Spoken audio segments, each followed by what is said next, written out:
Hello folks, this is Mark Begley, one of the hosts of Cambridge and with Sean, and I just wanted to let you all know that we are aware of the technical issues that are apparent in these first two episodes of the show. A little more apparent in this episode, but we are taking steps to eradicate that, and hopefully from episode 3 on we will not have that dropout issue that was caused by a Zoom connection, which we are using to record these episodes. I guess you could imagine these as bootlegs passed down from person to person, or as a pirated transmission off the coast of California, if that'll make it go down a little easier. But we are working on solving the problem. Hopefully everything makes as much sense as humanly possible with some of that dropout. So without further ado, on with the show.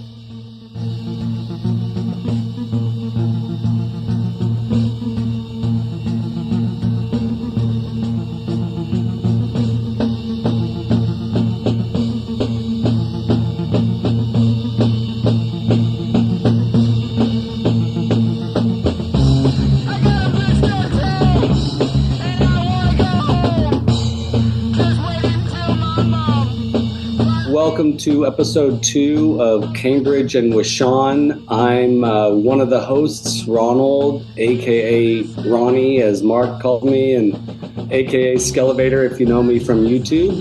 Here's the other host, Mark. Yes, this is Mark Begley, the other host of Cambridge and with Sean, and the host of Wake Up Heavy Recollections of Horror, and one of the hosts of From the Files of Police Squad, which is available now, and you can listen to that, this, Wake Up Heavy, and everything else that suits your fancy over at weirdandwaymedia.com. I'm so excited about the Police Squad episodes. First 2, they're already out.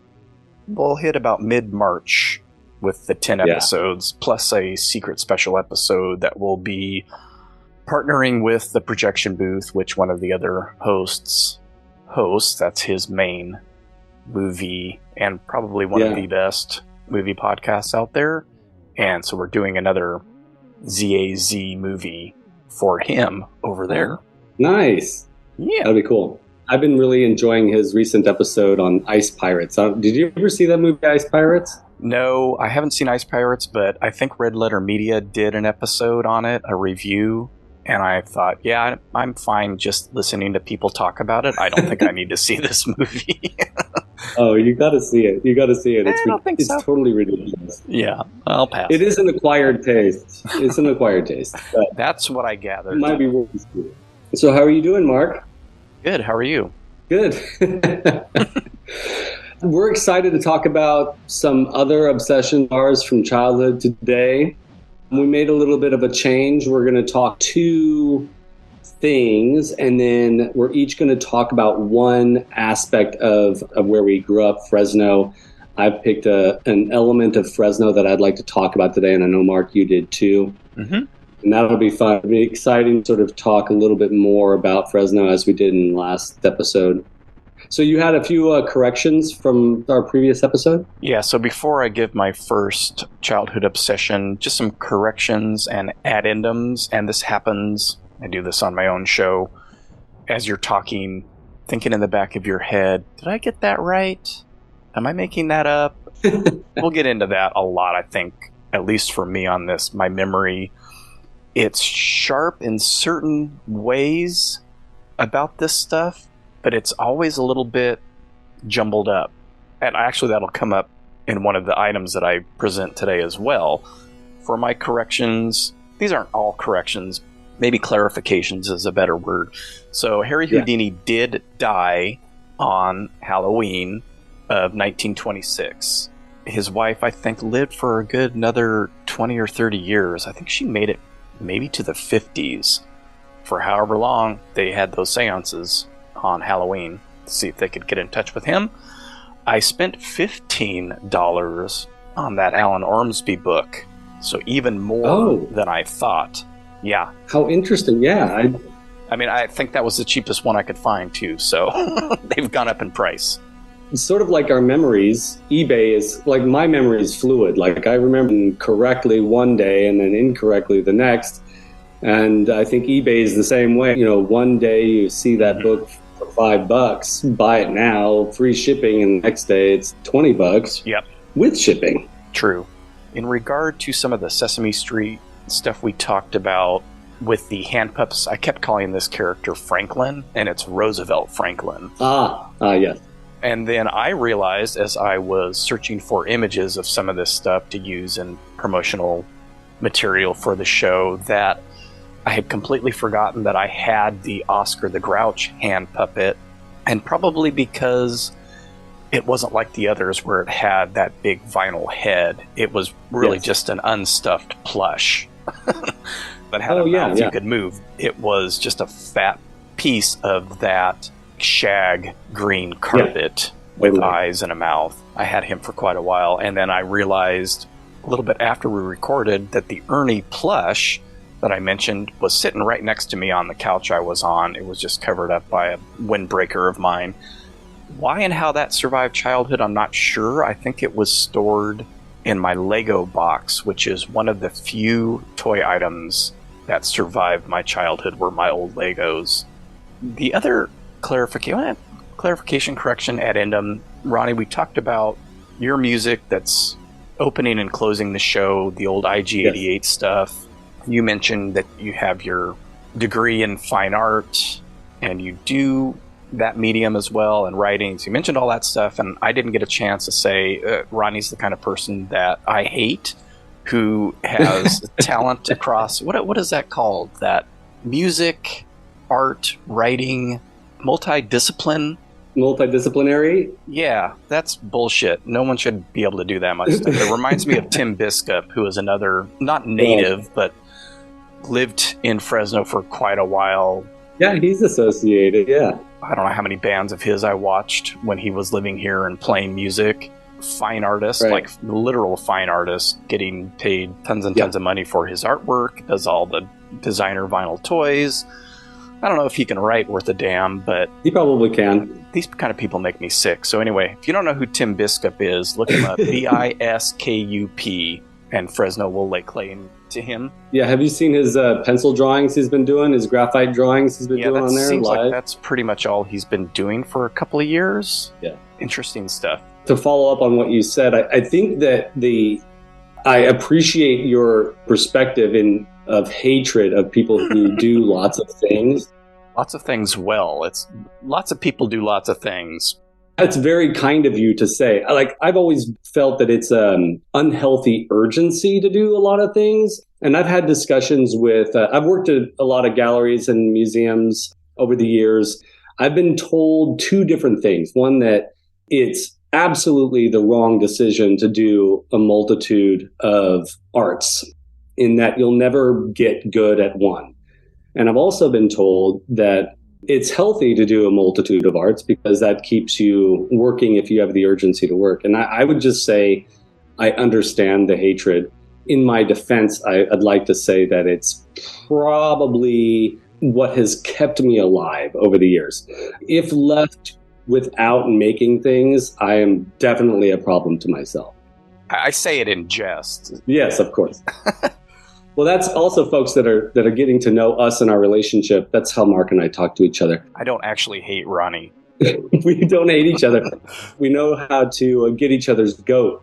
It's a relief that you said that you think that what I do is good, because I think for anybody that makes stuff, and I think you can identify with this with your podcast and with other projects that you've attacked creatively, we never really feel like we're doing the best that we can do at that thing as the person who makes it. I love the literary magazines you put out. I think that they're amazing. I'm sure you would see a multitude of flaws there. I love every single episode of Wake Up Heavy, and I know that you probably see a multitude of flaws. Actually, you and I have talked about that. Yeah. Things that work from my perspective may not work from your perspective, and I appreciate that. My first item, and I get this conflated with one I did last time because I felt like they were in my life at the same time. I have an image of myself in either 4th or 5th grade class paging through these things obsessively. So that one from previously was the Alien picture book. I sent you an image. I'm not sure if that's the right one for that Alien picture book, but I think it was. And that's the other thing that will come up later. I won't talk about that right now.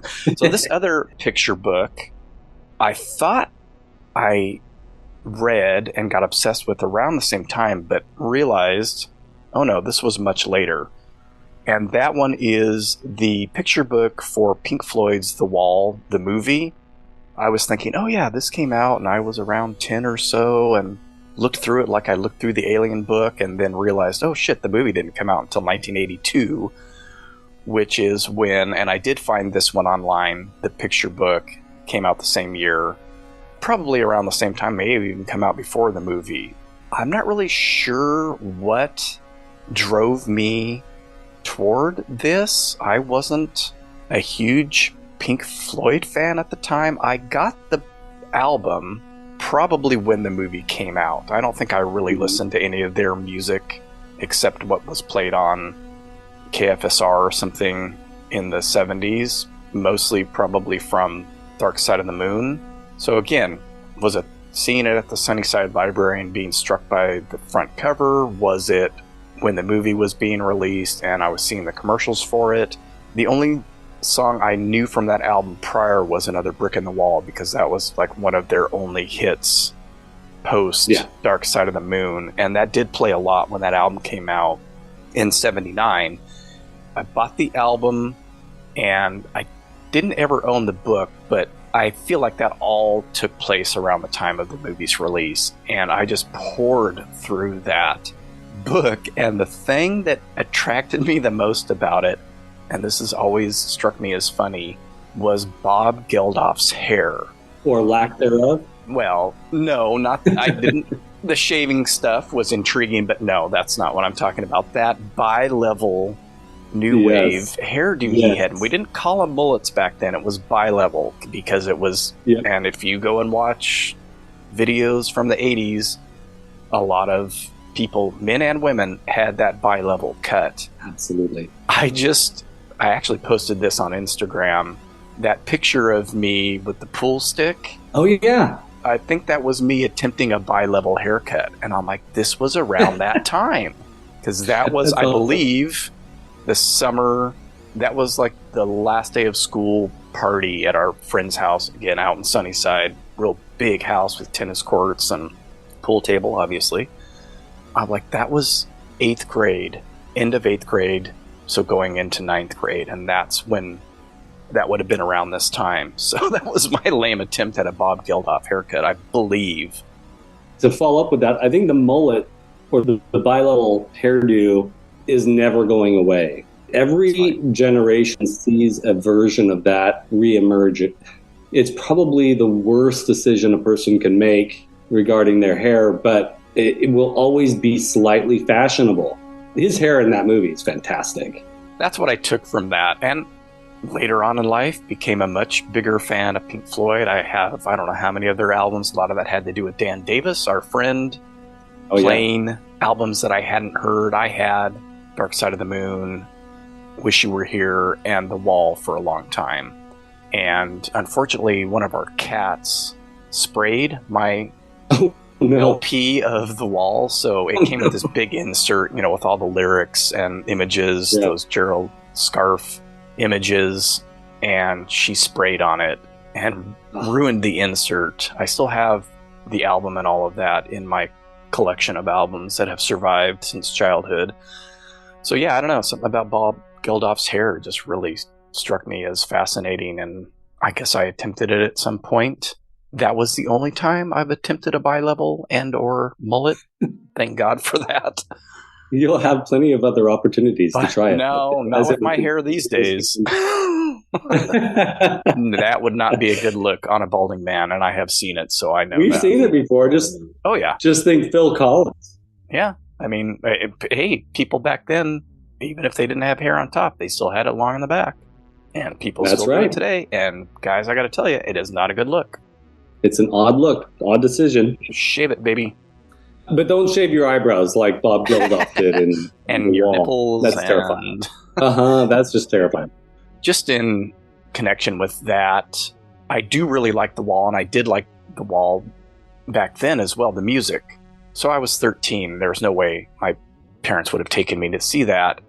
Once VHS became big, that was a movie that, along with Heavy Metal, was something that I really wanted to see and took forever to come out on video because of music rights. And I think in the case of The Wall, Roger Waters' involvement mucked that up because he wasn't happy with the final I mean, is he happy with anything? I don't know. Yeah, I don't think he's happy with much. That's part of his charm, I think, is that he's kind of a negative Nelly. When it finally did come out, me and some friends rented it and watched it at my house, which was unusual. We usually watched videos like at Andy Davies' house or somebody else's house, and there wasn't a lot of adult stuff in there. Of course, my mom walked in right when, during some of the animation, a flower turns into a vagina. Yep. I was like, oh, farts. But she left. It's always then. It's always at the most inopportune moment that your mom walks in. Yeah, that's the way it always is. That's one of the bleakest movies. It's not something I enjoy, but I watch it maybe every 5 years or so. It's so negative and bleak and dark, and there's really no levity in the film. Right. It's a tough watch. It's pretty fascinating, but man, it's not fun to watch. It's depressing, but there are aesthetic elements that are appealing. Oh, yeah. The animation's beautiful. That and the music are what make it worth suffering through every once in a while. So what's your first topic this time? Yeah, my first topic this time is, it sort of falls along the same lines as my obsession with the Muppets, in that the backbone of this franchise is puppets, essentially, and that is Gremlins. One of the movies that we watch every holiday season is Gremlins. I think that it really fits the category of a Christmas movie. There's a bit of sadness and weirdness to it, but it's also very Christmassy. We watch it every year. It's a Christmas movie, to us at least. It takes place during the holiday season. It's super weird. When it came out in 1984, it struck a really strong chord with me as a kid. The reason why the movie appealed to me had everything to do with the creatures, had everything to do with the Mogwai, had everything to do with the Gremlins. That was completely reinforced. And my second topic tonight is kind of fits the same category, which is that culturally, the world was sort of taken by storm, these creatures. The Gizmo plushies were showing up in all the stores, Trapper Keepers, Stuffy stickers, toys, cereal. Gremlins were just everywhere. Lunchboxes, and I had the lunchbox, which was really cool. As I mentioned in the previous episode, I was kind of obsessed with the making of. In a movie, if I could see that a creature could be created and come to life, was always very exciting to me. That's part of the reason why I've always been attracted to sci-fi and horror and fantasy. There was one thing that came out during that time I thought was top of the line collectible item, and I could never find it in the stores, and it was the LJN toys, which I don't think they exist anymore, but they came out with all the Gremlins toys. They had little PVC figure, they had bendy rubber figures too. And then they also had a Mogwai, a Gizmo, which was about 8 inches tall, and then a Stripe, which was about 12 inches tall. I was so deeply in love with Stripe that I think I had like a Starlog poster of him hanging on my bedroom wall. But when I saw a commercial or something of this 12-inch tall, posable plastic Stripe with real, he had the mohawk thing, with a real white mohawk out of real fur. That's something I definitely wanted to have, and I could never find it in the stores. And to this day, I go on eBay every once in a while and try and look it up, and it's always like $75 to $120. Absolutely beautiful toys. I love the Gremlins movie. I think the Gremlins sequel came out like way too late for a sequel, but I still have an affection for that movie. And I know that there are a lot of folks that can either handle it or not handle it because it's the weird to a level. I like Gremlins sequel as well. And it's something that I always come back to. If I see a Gremlins NECA action figure on the shelf, it's hard for me to resist it. When NECA came out with the stripe with the real white mohawk and the skateboard and everything, I was like, I had to get it on that. It's super cool. So yeah, Gremlins. So how old were you when you saw that? Well, it was 1984. I'm not going to do the math. I'm 40, so I'm not going to do the math. Well, when were you born? Do it from when you were born instead of going back. So yeah, 76, 77, 78, 79, 80, 81, 82, 83, 84. I was 8. Yeah. By then, I'm super into Star Wars, super into He-Man and the Masters of the Universe. Gremlins out, and I forget about all that stuff. I just become obsessed with everything that Gremlins represented. It's funny. It's slightly scary. Mm-hmm. The music is fantastic. I found nothing wrong with it. Even with the sequel, when it came out, I was very excited. I had no doubt or trepidation about it. I was very excited. I saw it. It broke the fourth wall, you know. It referenced itself. It was super...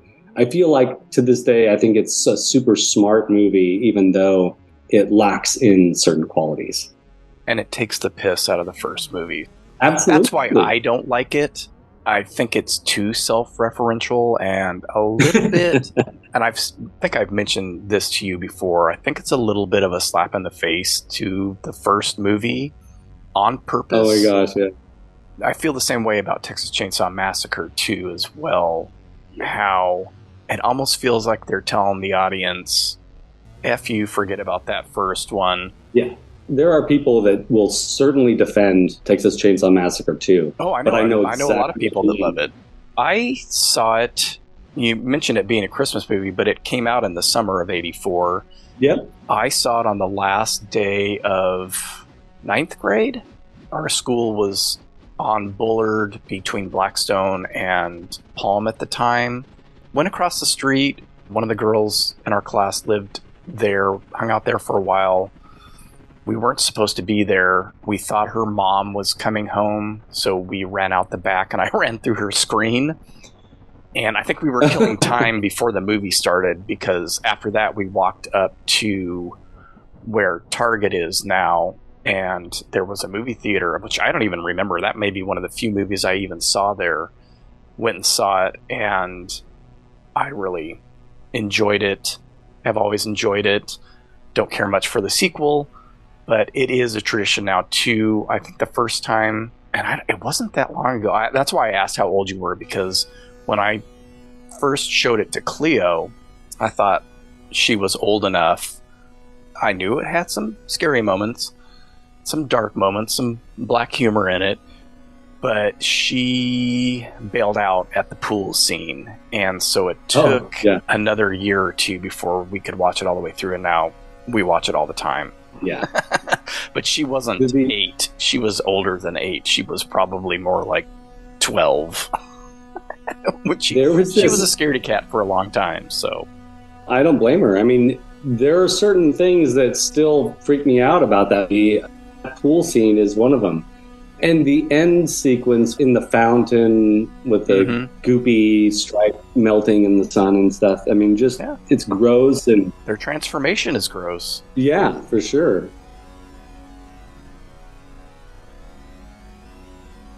So my second one is The Three Investigators. And this was a book series, I believe. I did a little bit of research on it. I'm not going to get heavy into research on these things. Looked up the Wikipedia page. Believe it started in the 60s, and they were pretty popular when I was in elementary school in the 70s. I don't think I ever owned one. I believe this was all just either classroom or school library checkouts. but I read a bunch of them and really liked them. I was mainly fascinated by their hideout, which was in a junkyard, and it was an old trailer, so either an RV or an old mobile home thing, and it had secret passages. And secret passages and openings have always fascinated me. Absolutely. When I lived out there on Madison near Sunnyside, we had to realize much later in life just how big of a backyard. The lots over where we lived were really big. At one point we had a shed, 2 sheds actually. One was just off the house, one was in the backyard, 2 greenhouses, a swimming pool, and a side garden, and there was still empty space in the backyard between the greenhouses. And I remember around this time always wanting to dig a hole that was deep enough for me in the backyard. Kind of like the Barrens for the kids in It. That's what I pictured in my mind. Something that actually had like a trapdoor where I could go. I never got around to doing it. Never mentioned this dream to my parents because they would have put the kibosh on it anyway. As close as I got to it was digging a hole. I had a wooden box that I would store some toys in. So I dug a hole that was big enough to fit that in, and then would cover it up and then go and uncover it and play with the toys and blah, blah, blah. Yeah, that series appealed to my attraction to murder mystery. Well, I don't think they solved murders, but to mysteries and murder mystery films, and also that it was, at the time at least, Alfred Hitchcock presents The Three Investigators. And I think what tuned me into this was he also put his name on a bunch of horror anthologies for kids, which, when I've looked for this and looked for other Alfred Hitchcock stuff, always come up on image searches. And I was like, oh yes, I remember those books. So it was probably from reading those. Went to The Three Investigators. These 3 elementary school kids, so my age, solving these mysteries that no one else could solve. The weird thing is that around the same time, I was really into the Hardy Boys Nancy Drew mystery show that was on TV back then. I have never read a Hardy Boys or Nancy Drew book in my life. I think about that and I'm like, well, why didn't I merge from Three Investigators to Hardy Boys, or read them in tandem, or have any association with those at all? I loved that show. Loved the theme song, loved the show.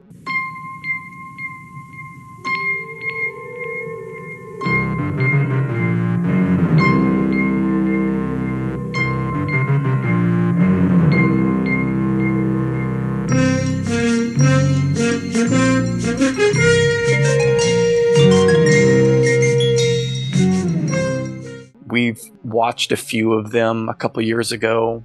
They're not as good as I remember. This is one of those times where your memory of something, the nostalgia of it, probably makes it more appealing than the actual show, because they're not acted very well. The Nancy Drew stories are a little bit better than the Hardy Boys, but they're still kind of fun, and they teeter on that spookiness that was just enough for a kid my age, because this was like 8, 9, 10 years old. So the interesting thing, though, about the Three Investigators is that one of the investigators was named Jupiter Jupe Jones, and he was a former child actor. So I don't know if you've seen Nope. Yeah. Stephen Yuen's character is named, or his character's character, because he played a former child actor. Yeah. Whose, I believe, name on the show was Jupe. I don't think his name is. I could be. This may be a correction that I make next episode. His last name isn't Jones, but I thought, that's interesting. Was this something that Jordan Peele was into when he was a kid? He's, I think, 10 years younger than me, but I know that series went on through the 90s. It's possible.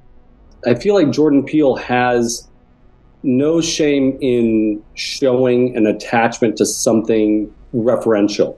I feel like he likes to throw in nods to other things. And in fact, this is what can link our two discussion items right now. But if you've ever seen it, Key and Peele's skit about the development of Gremlins 2 is freaking hilarious. So I wouldn't be surprised if he is making that reference to the three investigators. That picture that you sent me of that one book, I bought that from a used bookstore, that exact book. And honestly, maybe it's because I never read Nancy Drew or Hardy Boys either. What drew me to that book in particular was that Alfred Hitchcock's name was on the cover. I mean, that was part of it, even though I'd never seen an Alfred Hitchcock movie. But we knew, it's so funny, isn't that funny that like I had never seen a Hitchcock movie either, but I knew about him. It's like I mentioned on the Murder by Death episode, you knew who Andy Warhol and Truman Capote were, but you really didn't necessarily know what they did. Exactly. That makes me want to go find those books and revisit them. Yeah, I'm sure you can find them on eBay. That's right. We should get sponsorship from eBay if possible. We mention it in every episode. My next item is definitely in the same vein as Gremlins in that it was a sort of cultural phenomenon, took the world by storm. It was the 1989 Tim Burton Batman movie. By this time, I'm in middle school. I'm sort of transitioning from childlike interests. I'm going to put that in quotation marks. I feel like I'm transitioning to more mature pop culture interests at this stage. But Batman 89 made me feel like I did with Gremlins and Star Wars and Masters of the Universe. I just suddenly became obsessed with Batman, and Batman was everywhere. It's my first experience with, probably my first experience with shoplifting, was stealing Batman trading cards from one of the local AMPMs or whatever.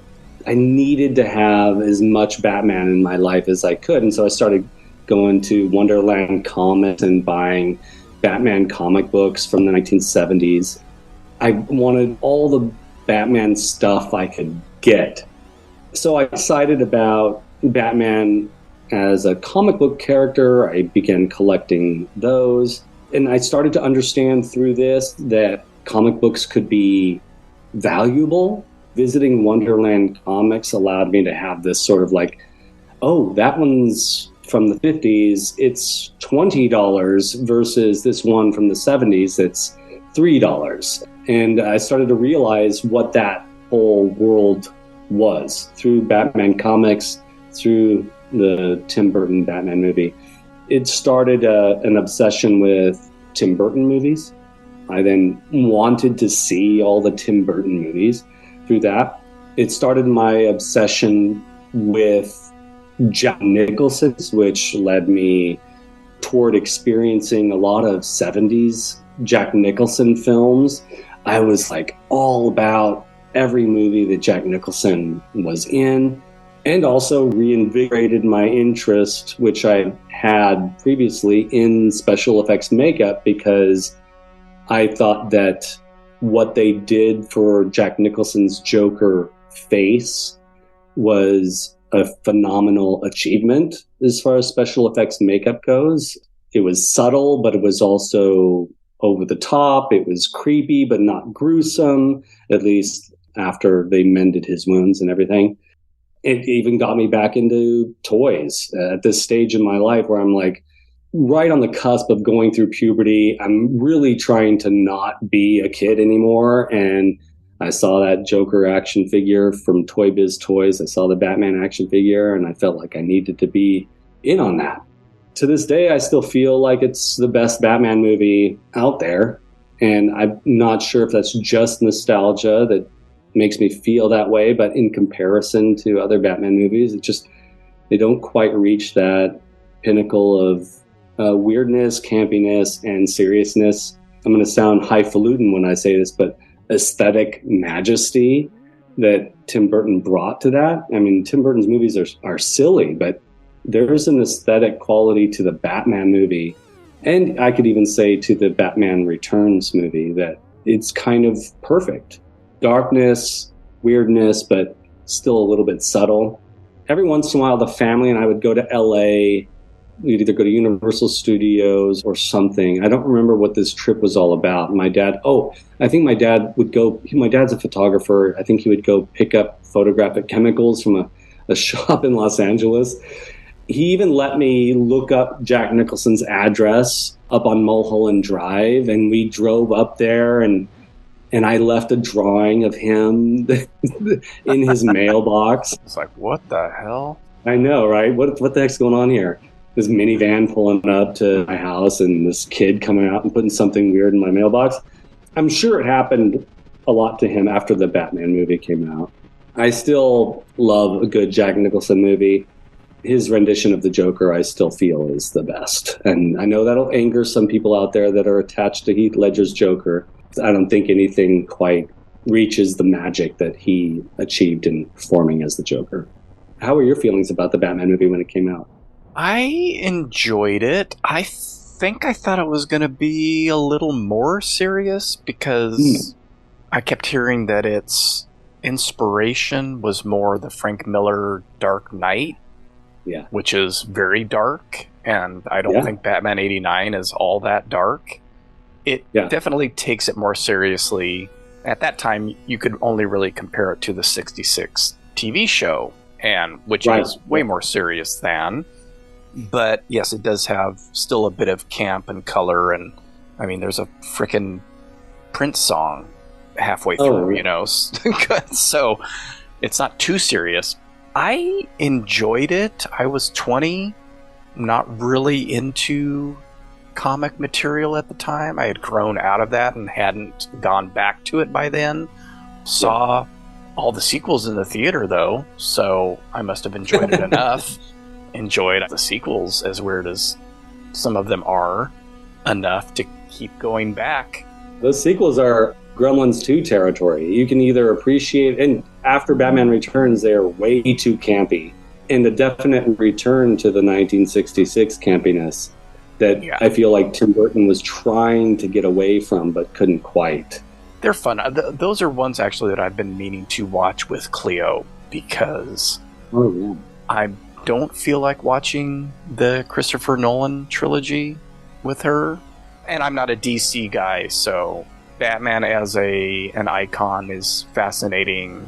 We'll sort of get into that when we talk about action figures at some point, but I'm not a big DC fan overall, and I don't know that I've read a single Batman comic book. Oh, really? That's surprising to me, because I know you have an appreciation for the look of those characters. Mm-hmm. I know from your toy collection that you are predominantly a Marvel collector. Always have been. The Christopher Nolan movies, I was super enthusiastic about them when they first came out, partly because I am a Batman fan and do still to this day enjoy the comic books. They haven't grown with me. I've lost a little bit of my appreciation for them over the years. That could just be that maybe they're not as good as I thought they were. I know a lot of people really like them. I haven't seen the new one, the Robert Pattinson one. Haven't even seen it. Have no interest in seeing it. Yeah, that's what I've heard. Their stuff just does not pull me in. I mean, I'm not all that interested in what Marvel is cranking out as far as movies goes either. We generally end up watching those when they hit Disney Plus. Now, I got to ask, because I know you're a fan of the Fantastic Four. Are you anticipating there might be some improvement in that regard when they release the Fantastic Four movie? I don't anticipate anything that Marvel does. Okay. That's totally a good 100% honest. I really don't care. I have been over them since we saw The Age of Ultron in the theater. I've been over Marvel movies. Yeah. You can figure out how long and how many movies have come out since then. It's too much. It's oversaturated for me. Like I said, we watch them when they come out on Disney Plus, and that's about it. I think the last one we watched was the most recent Thor movie, and it did close to nothing for me. I would follow up with that in agreement and say that most are missed rather than hit. There have been a few that are good, but most of them are just not quite there. I enjoyed the Hawkeye show pretty well, and the Falcon and Winter Soldier show pretty well. But again, it's something that I really don't remember anything particular from those, and will never watch them again, most likely. But they were fun distractions as a TV show. We tried watching She-Hulk, and it just wasn't. I have no interest in that.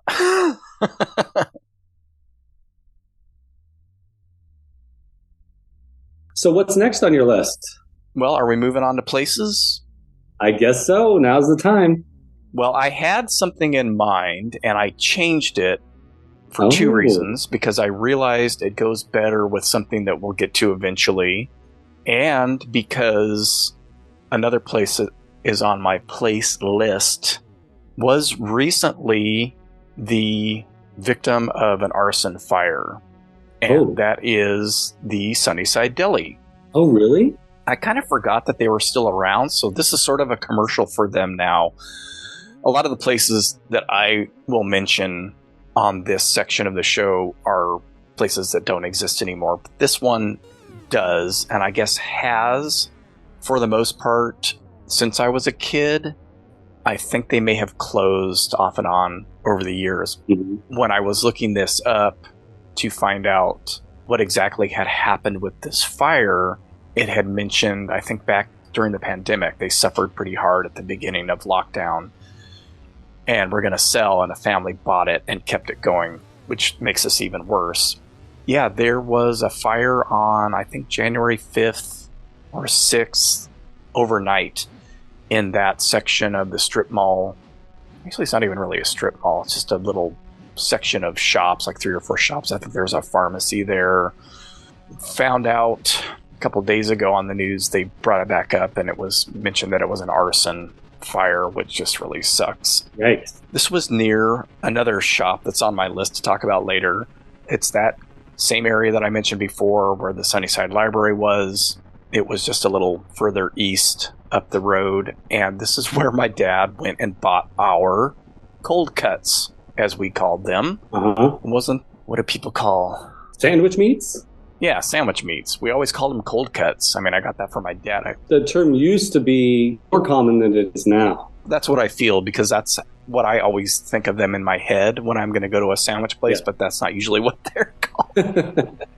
But he would go and buy a ton of different meats, and we would make our big Dagwood sandwiches. And that's where I first discovered and fell in love with my favorite cold cut, which is mortadella. Oh, yeah. We get mortadella, roast beef, and I'm not sure what all else, because those were the two that I enjoyed. Yeah, so shout out to Sunnyside Deli. I hope they recover from this and continue on. I haven't been there since I lived over in that area, because it is quite a ways away, although much easier to get to now with the freeway. Yes, I hope they are able to reopen, and I have fond memories of eating very delicious sandwiches from the cold cuts that my dad would buy there. Well, shoot, now you got me hungry for mortadella. When they reopen, you and I got to go get sandwiches there. I love mortadella. Hopefully. Yeah. If anybody wants to send stuff to the show, mortadella. If I still had my P.O. box, I would pass it out on the show, but I'm not giving out my address on this. Smart. For a while there, I was really excited because Trader Joe's was selling mortadella, and then they stopped. I don't know why they stopped. It's hard to find good mortadella, except for at a deli. But I'm with you on that. I love that stuff. Me too. What's your place, Guy? I did a little research on this because I wanted to see if I could nail down some dates, and I couldn't quite get specific dates. And I know that pretty much everything I've said today, and probably most of what I'll say in the future, is toy-centric. The place that I've chosen is Arthur's Toys, which had a couple of different locations here in Fresno.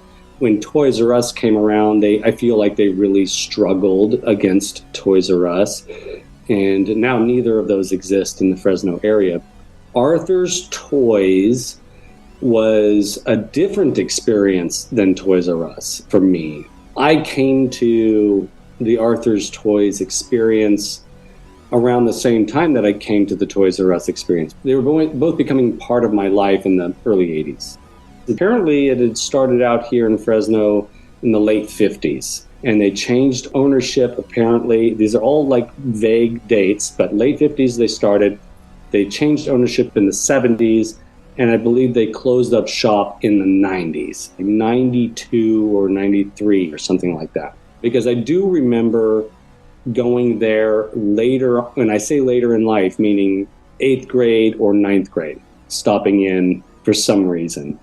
Arthur's Toys was Fresno's equivalent to FAO Schwartz. So they had like a fancy toy section in Arthur's Toys, which was like expensive toys, which wasn't really part of the Toys R Us experience. So whenever I'd go there, it felt like you had all the toys you could find. And remember Gemco? Gemco was on Shields. It became that Target over there on Shields. Vaguely. I don't think we ever went there. You could find all the normal toys there, but then they also had this sort of special section for fancy toys. I don't remember that. It was sort of like in the center, but toward the back. And then they also had to the right-hand side, or what would that be, the north side of the store. This is the one that was on Blackstone that I went to the most.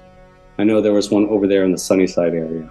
Near the doll section, they had a whole row of Goldberger ventriloquist dolls. The Goldberger ventriloquist dolls were newer renditions of old-timey characters. Laurel and Hardy, Bozo the Clown, Groucho Marx, W.C. Fields. Did they have Charlie McCarthy? And Charlie McCarthy, and they had all those characters as ventriloquist dolls. And what should have probably creeped me out, I was totally drawn in by them. And that's where I began an obsession, which we'll talk about later, of silent film or old-timey film comedians. By the time of high school, I went deep into Charlie Chaplin, Buster Keaton, Laurel and Hardy territory, got really, really interested in that stuff. And I know that it stemmed from seeing those Goldberger ventriloquist dolls on the shelf at Arthur's Toys. They always had a huge selection of Star Wars toys. Now, something I did find out in my research was that the person who started Arthur's Toys, his name was Al Ormsby. I saw that. It's with so a different crazy. spelling. A different spelling. We talked about Alan Ormsby last week or last month on our discussion about the Movie Monsters book. I don't know if you found your information in the same place I did, but there is a message board called Lost Fresno. Yes. So check that out. And it's still active because somebody had just posted this question, which I have, about the video store that I went to in Sunnyside on that corner of Kings Canyon and Clovis that was down the strip mall from Vaughn's, and they said, what was the name of that? It's not Sunnyside Video, because that was the one across the street by Javier's. And I was like, yes, what was it? I rented there constantly. That was our store. It hadn't gotten any responses, but he had just posted it like the day before. So I may end up, because of our show, signing up over there on that message board and chime in and saying, yes, I would like to know too, because I had the exact same question.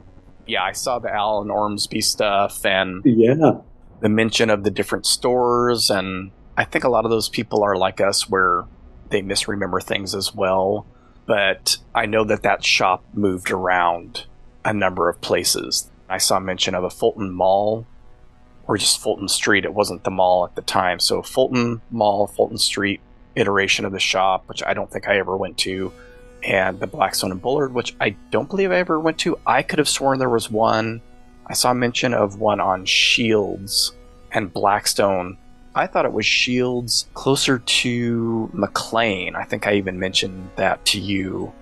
Yeah, I was surprised because that was before my time. But yeah, there was definitely an Arthur's Toys in the Blackstone and Shields building that's sort of floor-to-ceiling glass windows. Okay. I was trying to figure out where it would have been. It's right next to a McDonald's, which was one of the first franchised McDonald's, and now has sort of, they gave it a vintage look eventually. Right. For a long time, it was a musical instruments and piano shop. I know what building you're talking about. Yeah, surprisingly, before that, it was briefly in Arthur's Toys. Now I know what building people are talking about. I found a picture of it, and it is certainly that building. Okay, cool. I've always felt like it was a really cool building, but definitely doesn't have enough parking for families going to a toy store. The Arthur's Toys that I always used to go to is now Whitey's Pets over there next to the movie theater, which has had Art House Films, which is now a vacuum cleaner store. Yes. I saw a lot of great movies there.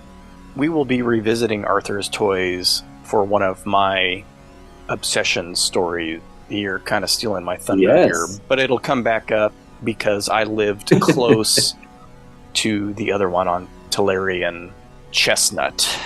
That was only about a little over a mile away from my house, so I have a whole summer of 1980 story to get into with that particular branch of the store. So we will be revisiting Arthur's Toys. I don't know when. I don't know when we'll get to that story. It's down the road a ways. That's one of the reasons why folks should keep tuning in. I'm sure that we will cross streams, as they say, on a number of things. So I had a question for you. I'm just kind of throwing this out here. Unexpectedly, since our last episode, have you picked up any items that would connect to one of your childhood obsessions? Not necessarily ones that we've talked about. When you and I started hanging out again when I moved back to Fresno, you had recently gotten the Gentle Giant 12-inch vintage style, Kenner style, a few of those action figures from Gentle Giant. Something that I got for Christmas was a Gentle Giant Kenner style 12-inch version, though, of the Ralph McQuarrie designed Darth Vader. Concept art. The concept art of Darth Vader. I would love to find a vintage toy version of Darth Vader in that size. I missed the boat on that. I was really excited to see that they came out with the concept design of Darth Vader in that vintage figure style in the 12-inch scale. And as you know, those Gentle Giant figures are great because not only is the quality fantastic of their sculpt, but also you can take them out and you can return them back into the packaging and still have them look like they're mint on card. That is definitely me hopping back into that love for Star Wars that I have a tendency to drift back into about once every couple months. Does that meet the expectation of your question? Yeah, I was kind of thinking more specifically an actual old item, but that'll do for this time since I just threw it at you. This may be an addition that we continue with for these episodes. I like that idea. You mentioned fluidity earlier, and the shows will be fluid as well. We're not going to stick to any particular... We're doing 2 items in a place this time. Next time we may do 1. We may have themed episodes where we both talk about the same thing in different ways. So don't expect the same old junk each time.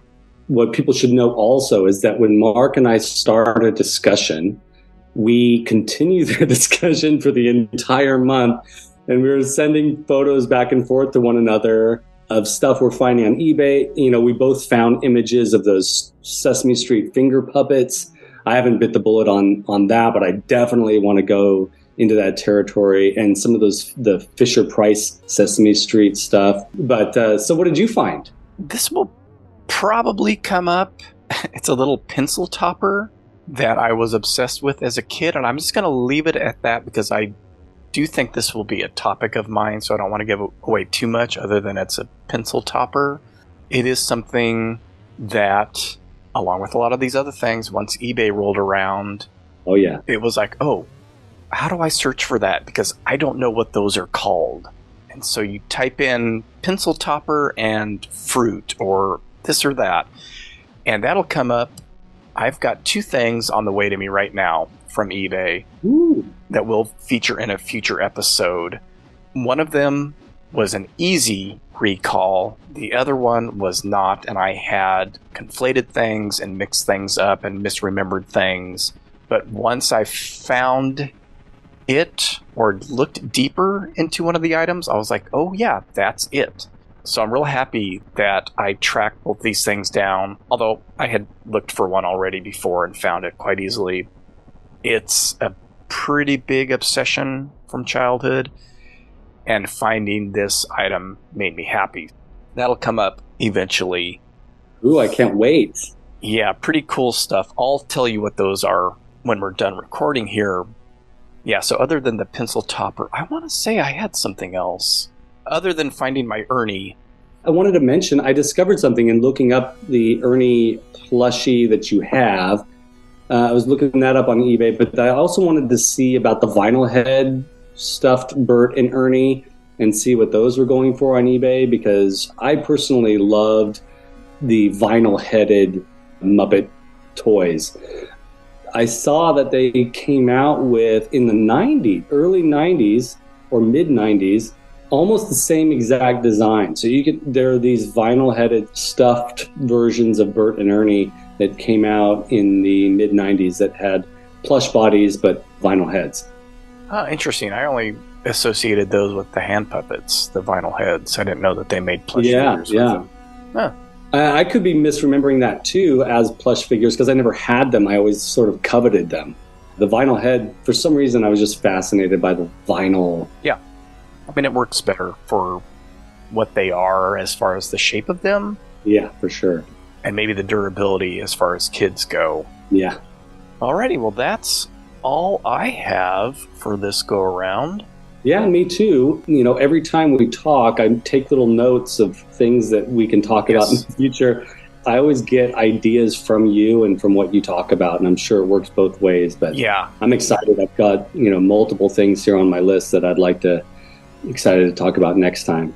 Well, I think that's to our benefit here to keep the longevity of the show, because like you, that first episode particularly, I wrote down 10 other things. Yeah. And a couple that you mentioned, then a couple that I remembered, like, oh, wait, that was a big deal.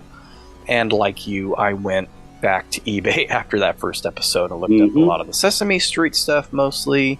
Have a couple on my watch list. Got this little pencil topper, because that sprung up in my mind as we were talking. It's funny what triggers these thoughts and things that maybe you didn't think about for a long time, but realize, oh wait, I was really into that. We'll have stuff popping up all the time, I think. I think these discussions are good for folks that are tuning in to listen to this. It's less about, like, let me find out who I am through these discussions about nostalgic items or whatever. It's more about how important it is to revisit and re-experience these things that helped us develop into the people we are. The more we sort of step away and don't look back, I don't want to sound like I'm getting on behind the pulpit here, but I think the more we don't look back on how we became the people that we are today, the more we might be stepping further away from understanding who we are. So I think it's really important to have these discussions. I personally hope that if anyone's listening to this, they get inspired to step back in time and have these discussions with their friends or just with themselves. Yeah. I'm pretty sure I mentioned this last time. Just to be clear, this is a monthly show. The main reason, I think for me at least, to do it monthly and not bi-weekly or any sooner is to not run out of things to talk about. Yeah, for sure. Eventually we'll get into more current stuff, I think, for us that weren't necessarily childhood obsessions. We'll keep that fluidity alive by not sticking to any particular thing.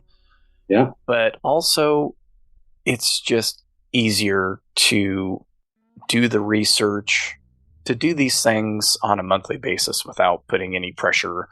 I mean, even with Wake Up Heavy, I don't do anything that often. You do more stuff more frequently on your YouTube channel than I do with the show anymore. I don't want this to become a chore. So I think that's the other main reason. Also, it allows us to, continue to have our dialogue that we normally have, which is like, what's happening out there? And it allows the next conversation to be a little bit juicier because our dialogue that we have between us as friends continues on a weekly basis practically. So it's like it allows us to think of more stuff to talk about. It's good. Yes, I agree.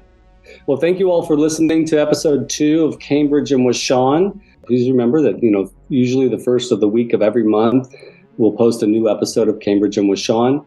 You can find it through weirdingwaymedia.com and wherever you can find your podcast that you listen to, because it's pretty much on every platform, correct?